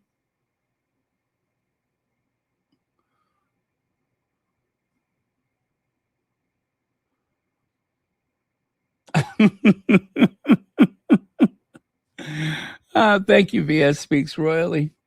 Okay. So, big headline, $5 million security bill. I'm sure that number was just made up. And check this out. This is kind of old, but interesting. If you take a look at the date, that is from a year ago. It says here, here's the thing that springs to mind, which underlines the very narrative that removal of his security was indeed a stitch up. If Harry and Meghan return to the UK on a permanent basis, I can guarantee that RASP provision would be reinstated. In terms of, what is that, royal and, that's not Ravic though, is it? Royal something? So, anyway, in terms of making any determination of whether Harry um, at all should. Okay, I just did a screenshot. I see a couple of typos. Should or should not receive protection. There remains no difference in risk to threats whatsoever, whether a principal is in location for a few days or permanent. I wish they would return only to prove this absolutely correct, whether he was serving the crown with royal duties or not. Harry's protection was removed not as any formalized approach to the assessment of threat and risk, because there was none. It was removed as a sole result of retributive justice to him relinquishing his royal duties and departing from the country. Yeah, so they were retaliating. Now that's one thing is that they left in the first place. The other thing is, of course, the Oprah interview. Actually, they took the security before that.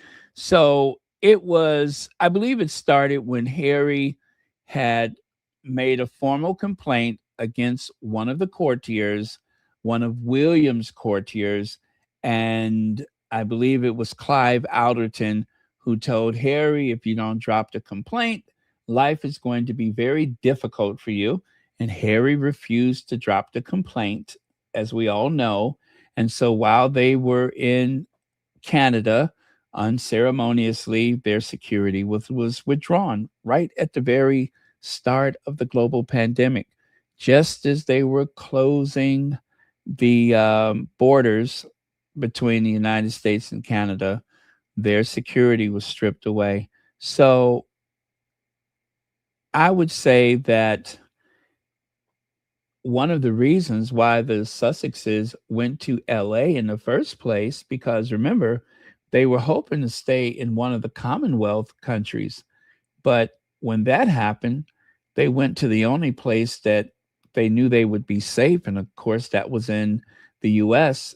And that was in part because of Tyler Perry. Tyler Perry rescued them that moment, saved the day, brought them to a mansion, gave them security as long as they needed it. You know, that's one of the parts of the story that we almost forget about.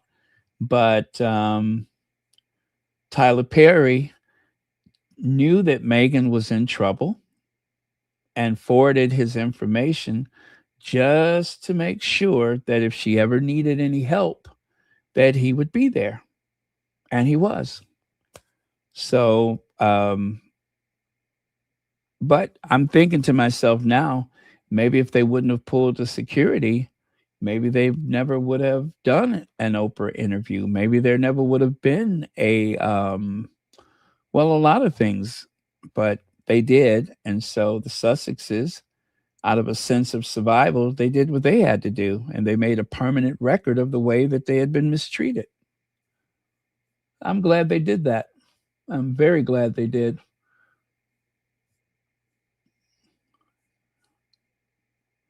I say put it on the record. Okay, Harry's Hollywood ending.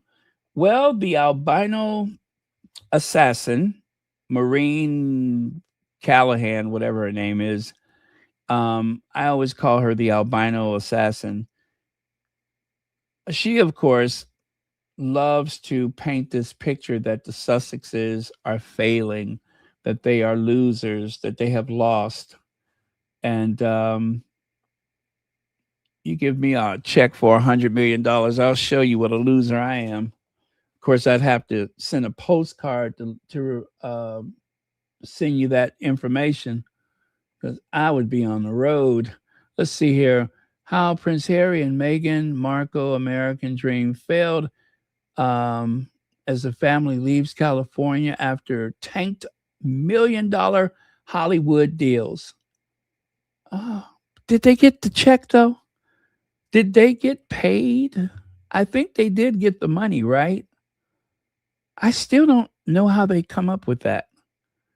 They have been very well paid. I couldn't spend that much money in a lifetime. Prince Harry and Meghan are moving back to the UK this month. Sure. It has been a feeding frenzy at the fail. This is an epic humiliation for Harry and Meghan, but these two are dangerous. Uh-huh. We should fear a twisted strategy behind their UK return, Maureen Callahan. Uh-huh. Blindsided Charles, that's one of my favorites. Only found out return of Harry and Meghan on Sunday. That's a lie. Anyway, it just goes on. Trump MAGA allies mock Harry and Meghan as reports suggest president played a part. The president played a part of the couple's decision to leave the U.S. Did he really? People are afraid this man is not going to make it through lunch. I repeat, he is not thinking about the Sussexes. Anyway, you guys, that's enough of those. And there is Robert Jobson. Robert Jobson, who wrote a book about Harry in 2008. Did you guys know that?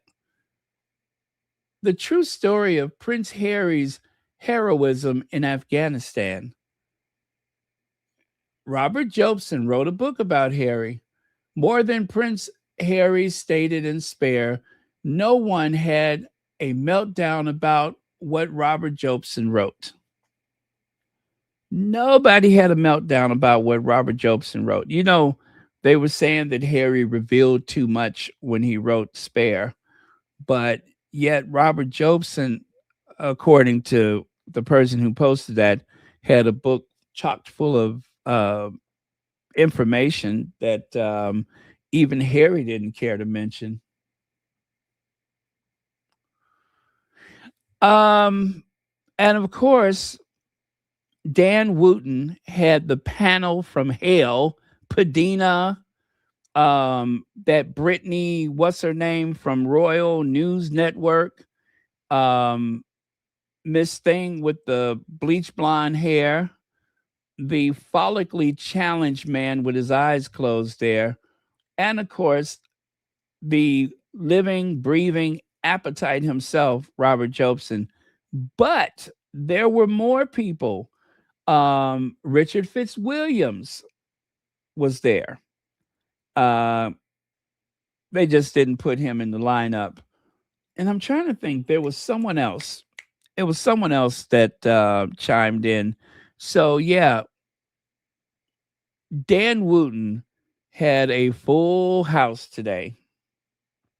All of the haters you could possibly want in one place, with the exception of a few people like that Lady Cal Collins, Lady C. And, of course, Angela 11. It was a few people that were missing, but otherwise, he had a full team of haters. It's just amazing that the only thing that's keeping his thing afloat is Meghan. Meghan is the one who is literally paying all of these people. All of them are being paid because of Meghan. And what do? They give hate in return.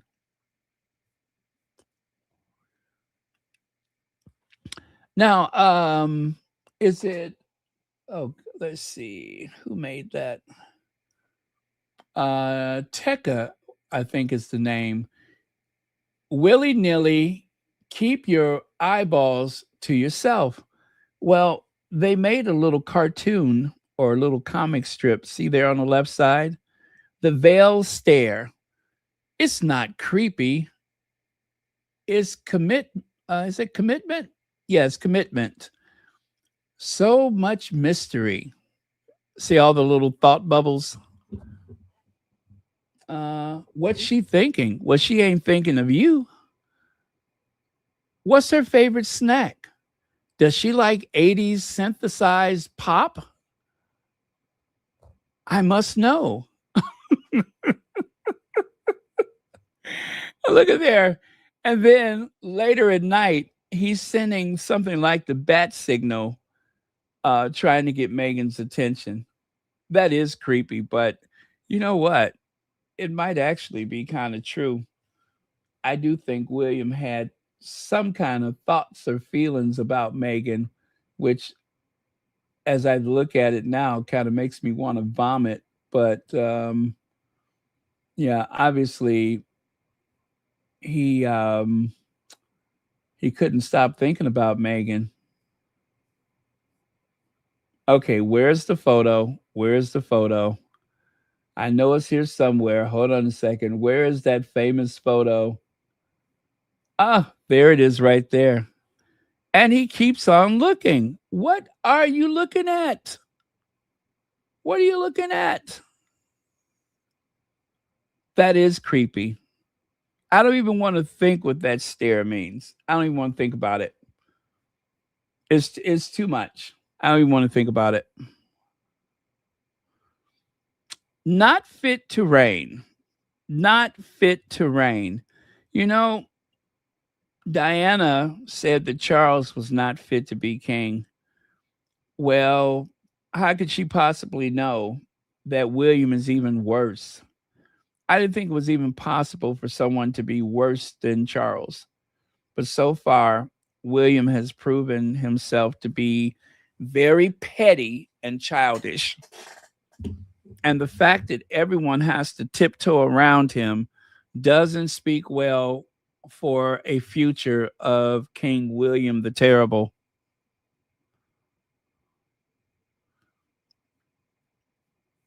And let's see. Awaiting Queen Kate, Mail Online survey finds 70% of people think the Princess of Wales will make the perfect consort to King William. I don't know if there was anyone else available to be a consort to William. What a strange question. It's inevitable, right? I don't know who else could take that role, right? Who else is going to do it? If it wasn't Kate, who's going to do it? Carol Middleton? What a stupid question.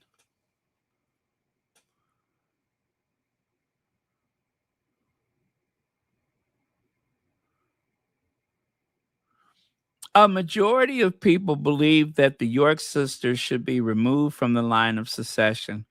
Why? You want to know why? Because they asked people, do you think it should happen? Otherwise, would anybody even think about that? I don't think so. Oh, he's still trying to be a global statesman, huh? Okay, bad news for Camilla. Oh, you know what? This is actually kind of an old headline now that I think about it.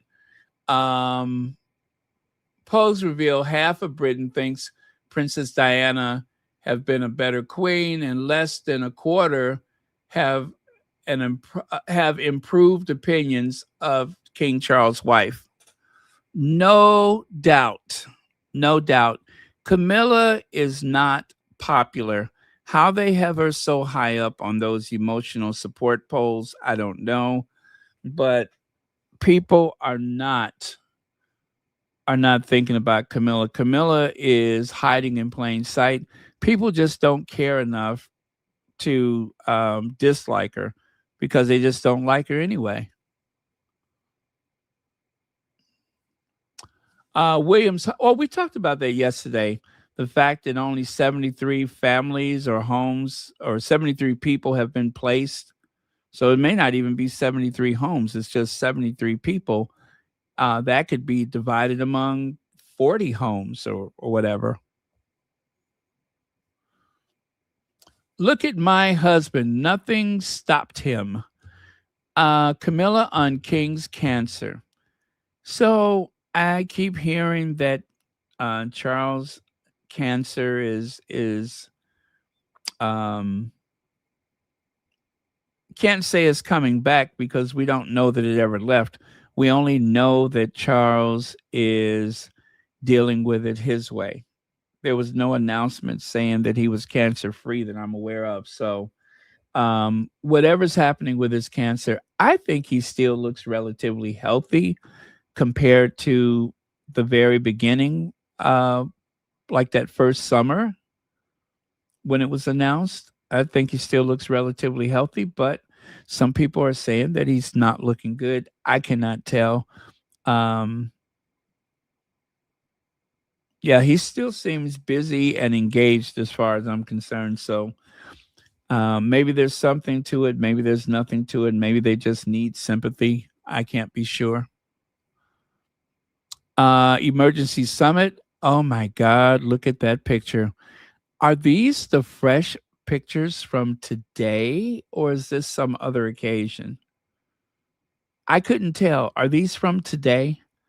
Because if that is the look of, oh my God, Harry is coming back. You know what I mean?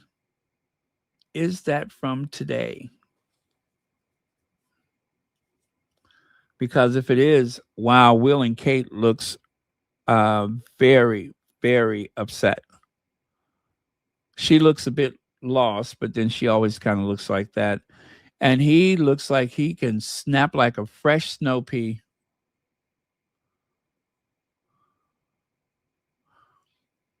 Be aware, if a wicked witch offers you a compliment or offers you an apple, are you going to take it?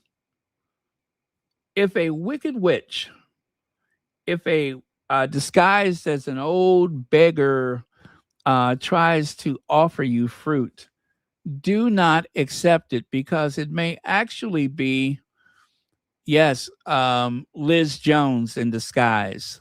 See there? But you knew that was Liz Jones, right? Liz Jones, the lady who looks like a Disney villain. She's actually glad that the Sussexes are returning. Yes, she is. It says here, ping. It's as though I've just received a text from the love of my life, who has ghosted me for the past 6 years. Ugh. Harry and Meghan are packing up in California, along with several dog bowls and La Crusade pans. Though they are retaining their homes in Montecito and Portugal, and heading back to Britain to live here full time. I don't remember anybody saying full time.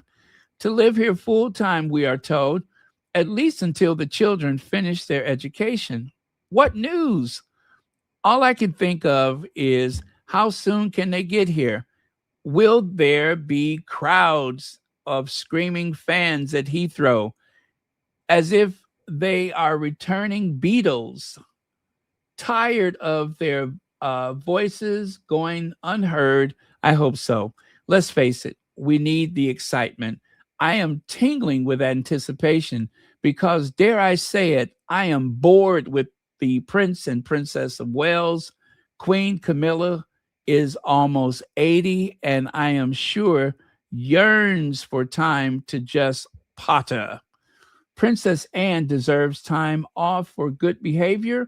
Edward and his wife, I'm sorry, I can't even remember their names, are about as exciting as cold porridge. The family is looking as threadbare as those tartan carpets at Balmoral, and given the watery astonishment of the Waleses regarding the former Prince Andrew and need to gobby feminists such as Meghan in our midst to tackle difficult and unsavory behavior, someone afraid to not always be smiling the perfect frock and the something heel. In the midst of my delight, like all their fans, I have many questions, of course, starting with why, given the hasty exit and suggestions of racism, boredom, and so on and so forth. Okay, I see this is going to descend into another one of those columns, but I don't doubt that she's excited. I don't doubt that she's excited because she'll have something to write about. She had kind of stopped writing about the Sussexes for a while. This would give her a reason to continue to write about them. So I'm pretty sure that it is going to infuse a little excitement into the monarchy, which is greatly needed.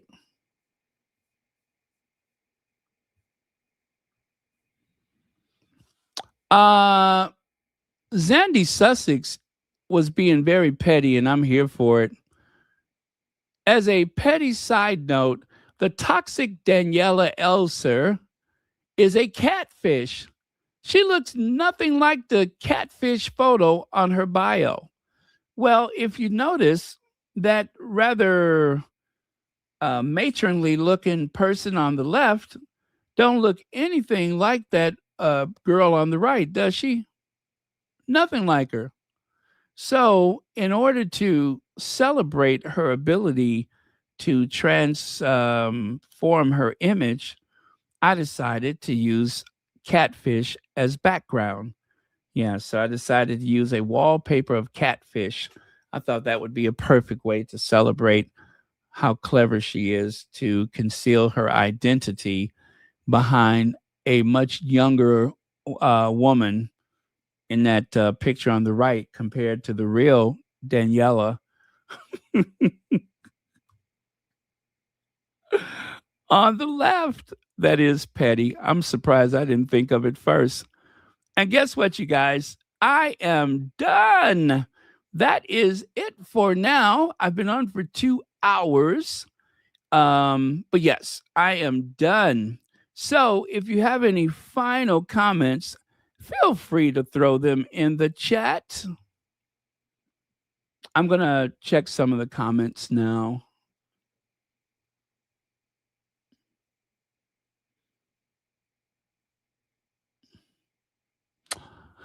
So it can't be about education, huh? There is probably another reason for them moving. Okay. Oh, thank you, Heather Stroud. Thank you, Connie Baumer. Thank you, Angela M.